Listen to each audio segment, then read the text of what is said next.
halan muilan danap mai danap po yelak patamane Daniel shimbalan lim Shadrach Meshach hai Abednego hada naushilan lim pungawda tamana laya hayang hado pungawa Daniel apong lim aleng jamapu dalim Daniel chapter 3 verses 1 to 30 hada mong manamana gigala Nija ang Nebuchadnezzar hon bishaw ayong chaling hayang katalang kong kumpude nyawong alo kong kilaha hayang hemlung music wang bufai gems hado hon bishaw da khuda khamnak china iyang awken pha King Nebuchadnezzar made a giant image of gold and commanded all the people to fall down and worship that golden image hayang awian hado hon bishaw da yukham lagai they will be thrown into the burning fiery furnace long wabu wan chom da shiblak sa ang ba ka ngawking phayang ki hayang boy Jehudi naushilan lim Shadrach Meshach and Abednego they refused to worship that golden image imana hado ang ba lam bu hon bishaw da imana yukham instead imana ateng ba kawang ayan kawang da khamlak china imana liyang ki tau hi bang ma hado naushilan lim da miktak bulan ma ngoyang gi hangna shi kama ang ba iman da favor ni men buchina no King Nebuchadnezzar Daniel ha ishimbalan lim da shakan sengoyang gi tau naushilan lim da miktak bulan bayang ang ba da report ni men yang gi saying that the three Jews Shadrach Meshach and Abednego they have refused to worship the golden image kyang de ye yeshiba hado naushilan lemma ye yeshiba hado nangalang bu bishaw de khuda yekhum se imane ang ba de report mem dau ka ye ang ba Nebuchadnezzar e mongshi nga yang hado naushilan lem de I dang de nye ka pa ye I lem bu hon bishaw de khamlak ching na ngaw hayang boy hado naushilan lemme ang ba de chanyang ki o ayong ba tumana nyeng da yen na oklak china yen nang lak no even if you throw us into the fiery furnace our God will protect us hayang no mana chashin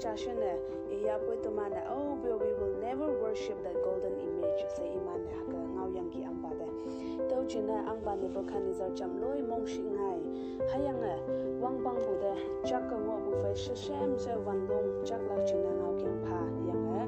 ang ba chin ya pong lan hado naushilan lem Shadrach Meshach and Abednego lana van de tun ship yang ki tau fai me au ba ang ba wan long de la ya bai to their surprise instead of 3 they saw 4 men walking around in the fire kata pli iman ni yang ki wan chom sama iman hado pli shibu ba ka wang ngo yang ki tau ngi yang ang ba Nebuchadnezzar hai ka talan yong yashan hayang ang ba hado naushilan de ngai ke wan sa ma punuman ngai ke se ni kungai iman ngai wan de iman ni hai mo iman shangmen aching hanu wan de Yeshu ba hado hakani tau chuna tau ngi yang ang ba Nebuchadnezzar yong yashan hayang I mong lo pyang ki tau fa me ang ba ngau keng alaja Babylon ma ngau keng alaja haka I phayang gi Babylon ka talan de Oyen Shadrach Meshach and Abednego lan ka wang de ye yeshiba ngaw la ka iman de punish ni meng lak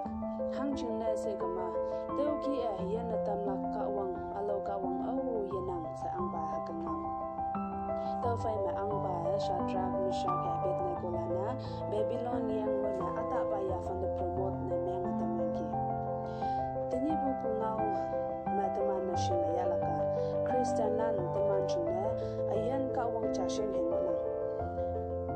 during our offline classes we have learned about the 10 commandments hado 10 commandments ma tamana ngi bua ayan ka wang tok ta kaya alo hang hi do tamana ye kham lak se tamana hado shin ya yang ki to khai na halan taman ayan me cha shin bu atu ye chi ma situation ameng ngai wan de ye chi kama taman ayan me shangshi ayong problems ngai wan de tawli li tangma okpungi tamlaka taman ayen ka wang chashen hengona alo hang hi do mong yi hamlak hayang boy Kawang ayan kawang jashing de teman living God I jashing de mong ham bu fai ngo ha hang I de yopu kham bu mawong nang ngo ha sa tini halan ni etam nang tini bu teman mong ngau alenga Nahum apong cha aleng it Nahum chapter 1 verse 7 dawa hakinang yuan ba mainang shangha shoshi wan de I yoi katalan yen na angnang au yen I ma lo chu ya I ba wating